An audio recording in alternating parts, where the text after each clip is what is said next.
I'm Jill Andrew, MPP for Toronto St. Paul's, and I'm really proud to be Jana's MPP in particular.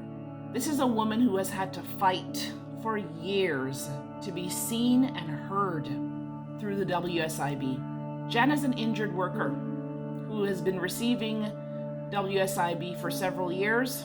She had reached her 6-year mark in 2019, and she was just about to get her 6-year assessment to see whether or not her benefits would be permanent when, of course, the pandemic hit.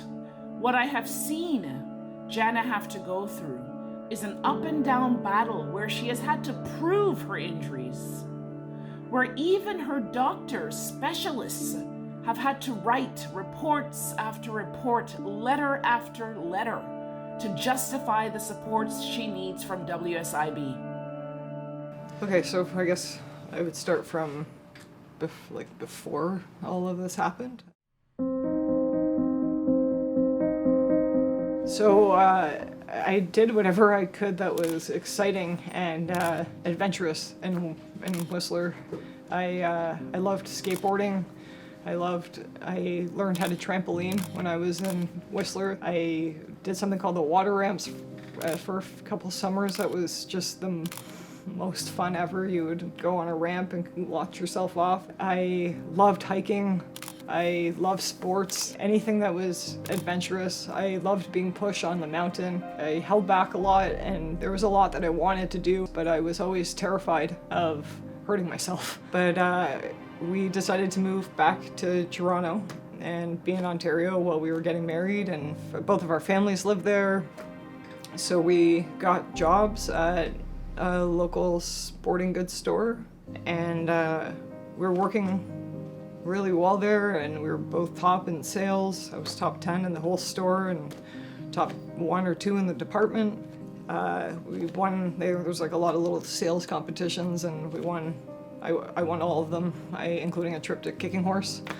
But on March 18th, 2014, the manager came over and asked me if I could carry some shelving equipment with a couple other staff members. I walked down the stairs, and one of the shelves caught on the bottom of the step, and the top part hit me in the back of the head.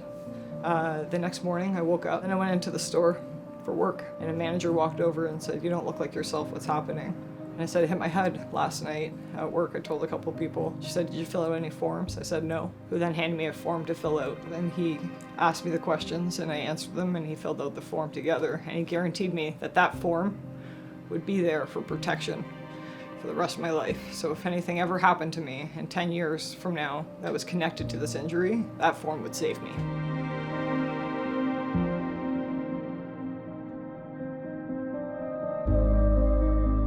I crashed my car in 2010, and I spent a while just trying to get my life back to normal. One of those attempts was an attempt to work as a camp director again. And that's where I met Jay, my wife. We fell in love immediately. She invited me to Whistler with her.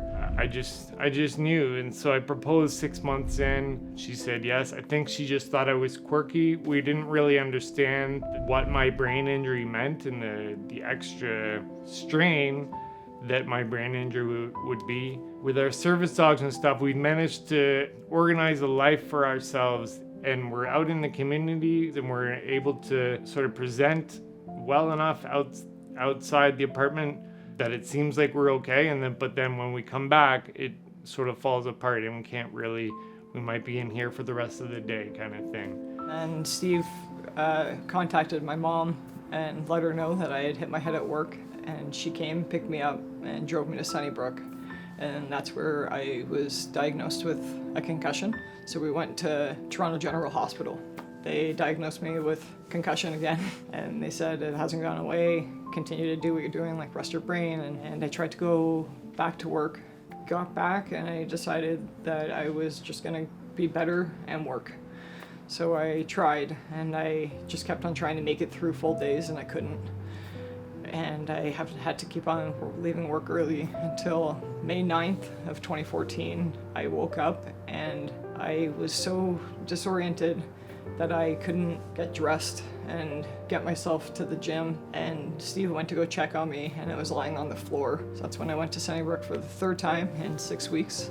And then that's where I was diagnosed with post-concussion syndrome, which is when your concussion lasts longer than the expected amount of healing time. In August, I was sent to a doctor at a WSIB clinic who said that I should be better in just a couple weeks and I should be able to go back to work. There is no way that I can not be better. Like, everyone gets better from concussions is what I had originally thought. So I started seeing specialists and I saw my first neurologist, and they verified the concussion. They started prescribing me medication, and then I just kept on seeing any neurologist that knew anything about concussions. So I ended up seeing 5 over the course of 6 months, and I just started being prescribed an obscene amount of medication. At one point I was on 16 pills a day, and things just started getting bad. I thought maybe it's time to get my claim going again with workman's comp, because all of the specialists had verified that this was all a result of the workplace injury, and my claim was denied 3 times by WSIB in the course of the couple of years following.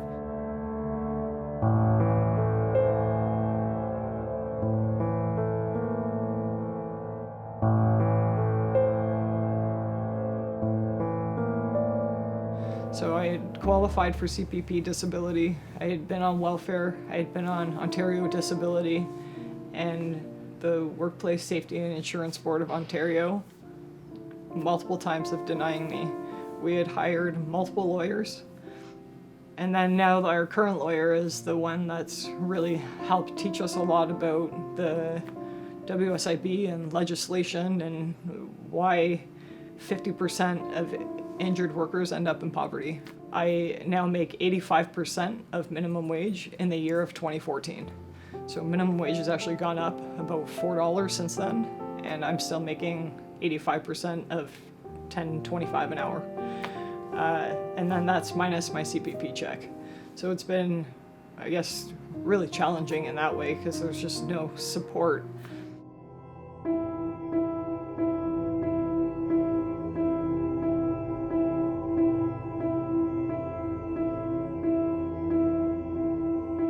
In Ontario, nearly 50% of Ontarians who are injured workers are living in poverty.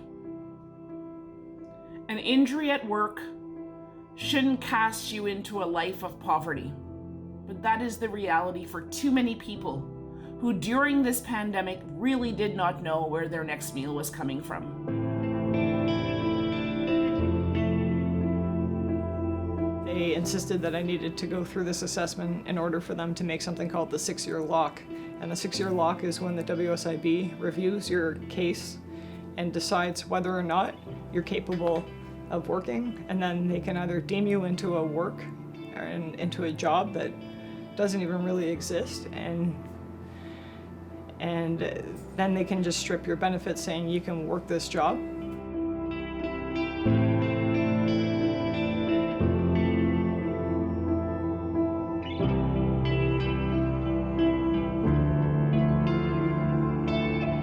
So in November we got that letter, and we were working really hard to make that assessment happen. And we were on the phone with WSIB, sending notes back and forth through my lawyer, trying to get that assessment date.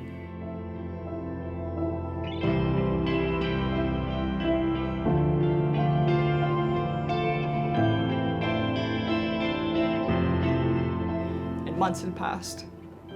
And then in February, the beginning of February of 2020, we got a note saying that we would hear an assessment date within the next 2 weeks. And then the beginning of March came, and we still hadn't heard anything. And we had a feeling that we knew about the pandemic, and we knew that things were going to happen, but we thought, let's try and get this assessment before the pandemic happens.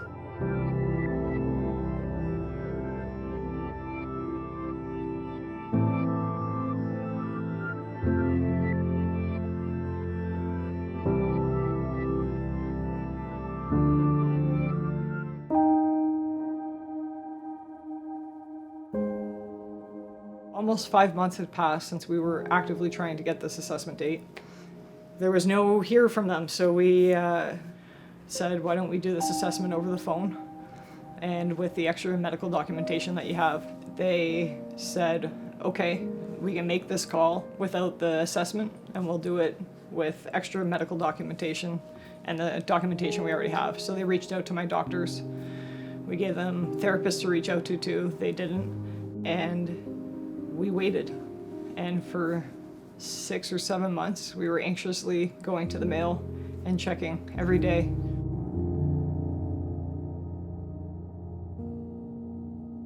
We finally received an email from my lawyer saying that they hadn't made a decision and that they wanted me to come into the assessment center and be assessed. We were at a loss because for 6 months we'd been waiting for a decision, and then they told us, we've actually have done nothing with your case, and we're going to require you to come in now when it's less safe than it was a year ago. So my lawyer retorted back and provided a lot of documentation highlighting that the situation hasn't changed for me and that it's actually less safe for me now than it was in July when they first agreed to make that decision. We still have yet to hear back from them. At any point, the WSIB can take my benefits away and leave us with nothing. This experience with Jay and her experience with WSIB has just been so illustrative of it's almost like there's different levels of disabled people in this province. If you hurt yourself in a car crash, you can have a lawyer and a whole team of therapists, and like they were really intent on me and getting me better and or some way to give my life value. And Jay doesn't have any of that. WSIB, she just has to spend her entire time proving how injured she is, and how is that at all conducive to her getting better? It's not.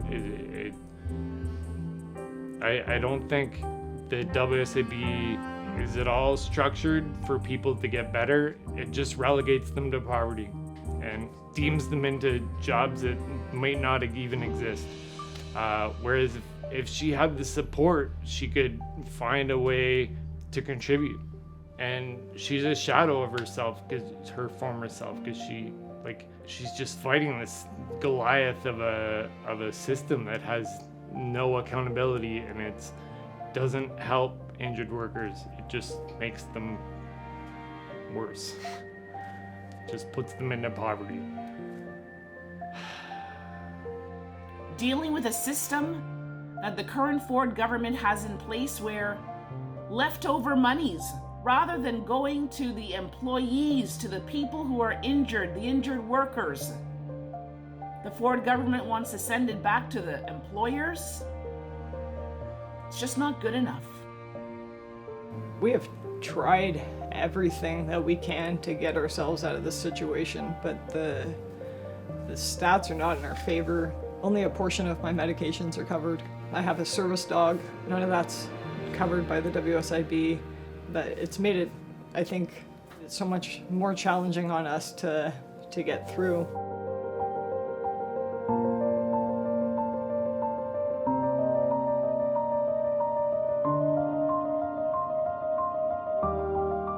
And I'm not the only story, and that's, I think, why I'm sharing this, is because I'm one of like thousands and thousands of people in this province that are severely struggling with a system that's supposed to be no fault, and it very much feels like they put the fault on the injured worker.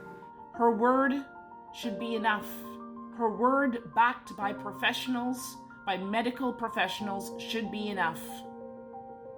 And consistently, she's being challenged.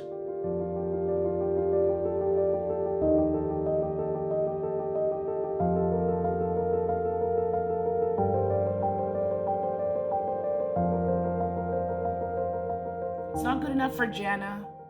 It's not good enough for any Ontarian who is an injured worker trying to get by, trying to live with dignity, trying to be seen and heard by the agency that's supposed to help them, by a government that's supposed to help them. So I think right now I feel like we're at a loss, and this is our last swing, and we're asking for help in any way that anyone thinks that they can help us. We've set up an email account at helpusbeseen@gmail.com because it feels like for the last 7 years we haven't been seen and we've been invisible, and I think there are so many people that live with these invisible disabilities and they need to be seen, and we need to do more to make this world more inclusive for those people. Like, people just see us and they're like, you look really good on the outside, there is no way that you can be broken on the inside. But it's just the visual optics, and like, disability is more than just a lineal thing, it's a spectrum, and it's a lot more than just like, you can do this so then you can do this, or you're trying this so then everything else is fine. There's so much more nuance and little things attached. At one point when I thought that I had almost given up and thought that life was going to be over and that was going to be it.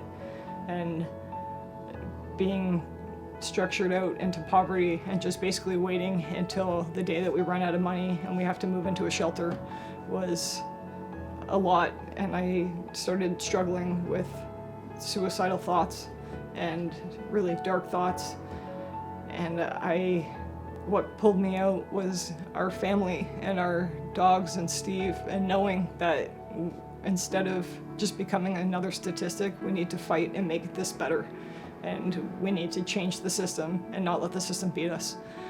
And I guess that's where we are, is just asking for help in any way, shape, or form. If anyone has any ideas on how to make this better, please reach out to us.